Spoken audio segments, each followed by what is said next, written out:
Oke, selamat pagi anak-anak sekalian. Assalamualaikum warahmatullahi wabarakatuh. Baiklah, ini merupakan untuk pertama kalinya kita mendapatkan atau bertemu di pelajaran administrasi transaksi. Pelajaran ini akan kamu dapatkan selama 6 jam pelajaran setiap minggu, di mana untuk administrasi transaksi ini kita akan bertemu di hari Kamis dan hari Sabtu ya. Diingat itu ya. Nah, begitu ya anak-anak. Nah, untuk administrasi transaksi ini, Ibu yakin kamu sudah sering mendengar baik itu kata administrasi maupun transaksi ya. Bahkan mungkin ini sudah sering kamu lakukan. Ya, betul tidak? Nah,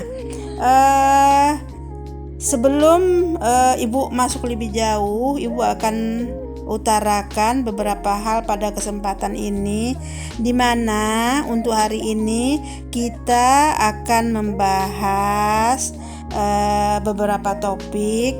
Yang pertama yang akan kita bahas yaitu pengertian administrasi transaksi ya. Nah, untuk jelasnya, apa sih itu sebenarnya administrasi transaksi? Supaya kamu lebih paham, Ibu akan bahas satu persatu apa itu administrasi dan apa itu transaksi. Oke, siap ya? Dah, untuk yang nomor Ibu kasih judul ini A ya. Kita bahas dulu mengenai pengertian administrasi. Ya, administrasi dalam hal ini bisa kita lihat artinya secara luas. Kemudian menurut salah seorang ahli ya. Coba didengarkan, ini Ibu jelaskan ya. Kalau secara luas, administrasi dapat diartikan sebagai kegiatan tertentu yang melibatkan kerjasama antara individu dan individu lainnya untuk mencapai suatu kesepakatan dengan tujuan tertentu. Boleh Ibu ulangi ya. Jadi dalam hal ini kalau kita melihat arti administrasi secara luas tadi, bisa kita pahami bahwa di dalam suatu organisasi itu harus ada kerjasama. Itu ya, diingat ya. Nah, kerjasama antara siapa? Ya, udah jelas dalam ini antara individu yang satu dengan individu lainnya. Karena kalau kerjasama tidak terjadi, maka yang menjadi tujuan dari administrasi tidak akan tercapai. Betul tidak? Apa tidak betul ya? Nah, kemudian bisa paham ya untuk pengertian administrasi secara luas ini. Ibu yakin paham lah, anak-anak Ibu kan udah pinter-pinter semua ya. Jadi dalam administrasi harus ada kerjasama. Kerjasama dengan siapa? Antara individu yang satu dengan individu yang lain. Oke, paham ya? Oke, nah untuk lebih jelasnya, seperti yang Ibu katakan tadi, kita akan meninjau arti administrasi menurut salah seorang ahli. Nah, dalam hal ini menurut siapa? Menurut Silalahi. Tahu siapa itu Silalahi? Tetangganya apa atau saudaranya atau pamannya kali ya. Ya. Jadi ingat ya. Pengertian administrasi menurut seorang ahli dalam ini adalah yang akan Ibu lihat, yaitu pengertian administrasi menurut Silalahi. Nah, menurut Silalahi ini dia mengemukakan ada beberapa ciri dari administrasi. Nah, dari ciri-ciri tersebut nanti kamu akan bisa mengambil kesimpulan apa sih administrasi itu. Ibu bacakan ya, atau Ibu sebutkan beberapa yang menjadi ciri administrasi menurut Silalahi ya. Yang pertama, dilakukan oleh sekelompok orang ya, oleh sekelompok orang. Artinya dalam administrasi itu harus ada beberapa orang individu. Artinya tidak satu orang tetapi lebih dari satu ya. Kemudian ciri yang kedua menurut Silalahi ini terdapat kerjasama ya, hampir mirip ya dengan pengertian administrasi secara luas tadi. Terdapat kerjasama. Nah, kerjasama antara siapa? Nah, udah jelas kerjasama antara dua orang atau lebih yang menyepakati suatu tujuan ya. Kemudian ada lagi ciri yang lain, yang ketiga, terdapat pembagian kerja ya. Nah, pembagian kerja artinya apa di sini? Orang yang ada dalam administrasi tadi itu masing-masing orang akan menanggung atau akan mempunyai pekerjaan-pekerjaan tertentu yang menjadi tanggung jawabnya. Jadi ingat itu ya, bahwa dalam administrasi akan terdapat pembagian kerja. Ya, apakah dia itu sebagai manajer, apakah dia itu bagian pemasaran, bagian pembukuan dan lain sebagainya, ya. Kemudian ciri yang berikutnya menurut Silalahi ini adalah kegiatan yang runtut dalam suatu proses. Nah, ini ada runtut di sini nih. Bu yakin kamu ini belum paham mengenai arti kata runtut. Jangan diartikan kentut. Ya, ngerti nggak apa itu runtut? Nah, kalau ibu mah kalau runtut-runtut itu kadang kedengaran kayak kentut, apa buntut enak juga sih, buntut sapi, ya.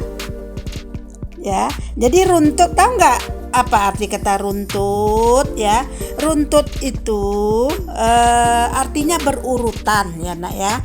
Jadi berurutan. Kalau ibarat abjad itu dari A, B, C, bukan dari A, Z, kemudian R, nggak begitu ya nak.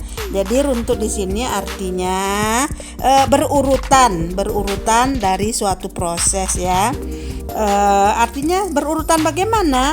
Ada urutan-urutan tertentu atau tahap-tahapan tertentu yang harus dilalui secara berkesinambungan. Paham? Ya, Ibu yakin paham ya. Kemudian yang terakhir, ciri administrasi menurut Silalahi yaitu terdapat tujuan. Nah, ini ya. Kalau orang ada dalam suatu organisasi atau dalam suatu administrasi lebih dari satu orang, itu harus ada tujuannya ya. Tujuannya tergantung dari organisasinya.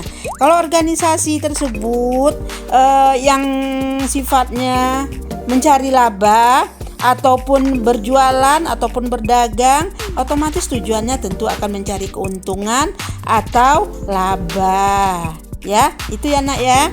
Jadi menurut Silalahi, ciri-ciri dari administrasi itu yang pertama dilakukan oleh sekelompok orang. Ibu ulang ya nak ya, tolong dipahami. Yang kedua, terdapat kerjasama. Yang ketiga, terdapat pembagian kerja. Kemudian selanjutnya, kegiatan yang runtut dalam suatu proses. Dan terakhir, terdapat tujuan ya nak ya. Paham sampai di sini ya? Kalau belum paham nanti dibaca lagi ya di buku administrasi transaksi, itu lengkap semua ya. Oke, untuk memperjelas pengertian dari administrasi transaksi, kita tadi baru membahas tentang administrasi. Sedangkan judul dari mata pelajaran kita adalah administrasi transaksi ya. Nah, untuk jelasnya kita masuk pada pengertian transaksi. Oke. Nah, untuk pengertian transaksi ini kalau pada pengertian administrasi ada tadi si Bang Silalahi ya yang membahas tentang administrasi. Nah, kalau pada pengertian transaksi nanti ada juga nih beberapa ahli yang mengemukakan pendapatnya. Salah satunya yaitu menurut Mas Sunarto Zulkifli. Wah, wong Jowo iki. Ya. Jadi Mas Sunarto Zulkifli ini pengertian transaksi menurut beliau, coba dipahami, didengarkan dan dipahami ya. Transaksi dapat diartikan sebagai kejadian ekonomi garis miring keuangan yang melibatkan sedikitnya dua pihak, seseorang dengan seseorang atau beberapa orang yang saling melakukan pertukaran, melibatkan diri dalam perserikatan usaha dan pinjam meminjam atas dasar kesepakatan. Ya, jadi itu ya, ataupun suatu ketetapan hukum atau syariah yang berlaku ya. Paham? Apa Ibu ulangi lagi atau bagaimana? Oke, Ibu rasa cukup paham ya. Nah, selain dari Sunarto Zulkifli, ada lagi nih. Kayaknya ini bau-bau agak-agak orang barat ini, apa Sumatera Barat, apa Jawa Barat ya. Coba aja nanti dipikir lagi. Kalau menurut Sunarto Zulkifli sudah Ibu kemukakan tadi ya. Sekarang kita masuk kepada seorang ahli yang bernama Skousen ya. Skousen. Kalau melihat nama-namanya kayak orang orang Jerman apa orang Belanda ini ya. Ya nanti kita telusuri lagi. Yang penting menurut Skousen ini pengertian transaksi adalah, coba didengar, dipahami, kemudian difikirkan ya. Pertukaran barang dan jasa antara individu, perusahaan-perusahaan dan organisasi lain yang mempunyai pengaruh ekonomi atas bisnis ya. Nah, itu ya. Jadi tadi kita sudah membahas tentang administrasi, kemudian pengertian transaksi. Pengertian transaksi sudah dikemukakan oleh Sunarto Zulkifli dan Skousen ya. Dari pengertian administrasi dan transaksi yang sudah dikemukakan oleh para ahli tersebut ya, bisa kita ambil kesimpulan bahwa pengertian dari administrasi transaksi dapat diartikan, didengarkan dan dipahami ya. Sekali lagi, pengertian administrasi transaksi dapat diartikan sebagai kegiatan untuk mencatat perubahan-perubahan posisi keuangan sebuah perusahaan yang dilakukan secara kronologis menggunakan metode tertentu sehingga hasil pencatatan dapat dikomunikasikan kepada pihak lain ya. Jadi itu ya pengertian administrasi yang bisa kita simpulkan dari yang dikemukakan oleh para ahli tadi. Oke, Ibu rasa untuk sampai di sini kita membahas tentang pengertian administrasi dan transaksi, kemudian pengertian administrasi, kesimpulannya yang sudah dikemukakan oleh para ahli. Bisa dipahami ya. Kalau kurang paham, kamu bisa dengarkan kembali uraian-uraian yang sudah Ibu berikan di atas ya. Oke. Sudah. Kalau memang sudah paham, Ibu tambah sedikit lagi ya materinya untuk hari ini, yaitu yang kedua mengenai fungsi administrasi secara umum ya. Kalau tadi kita sudah membahas tentang pengertian, sekarang kita membahas fungsi fungsi administrasi secara umum. Nah, dalam hal ini nanti kita akan membahas tentang sebenarnya istilah-istilah ini sudah kamu temui juga, Ibu yakin, baik waktu di SMP atau di MTS ya. Tapi untuk kali ini kita bahas lagi lebih jauh atau lebih dalam tentang fungsi administrasi. Ya, jadi dalam hal ini nanti beberapa fungsi administrasi Ibu sebutkan di sini ya. Yang pertama yaitu perencanaan atau diistilahkan dengan planning ya. Planning, kemudian yang B atau yang A tadi perencanaan, yang B nanti pengorganisasian dalam kurung organizing, kemudian C koordinasi dalam kurung coordinating ya, kemudian D pelaporan atau reporting, kemudian E penganggaran atau budgeting, kemudian F staffing, dan G pengarahan atau directing ya. Itu ya nak ya. Berapa ini? 1, 2, 7 ya. 7 fungsi administrasi. Ya, jadi untuk hal ini untuk pertemuan pertama ini jangan banyak-banyak dulu ya nak ya. Mungkin otaknya ya masih pengen istirahat.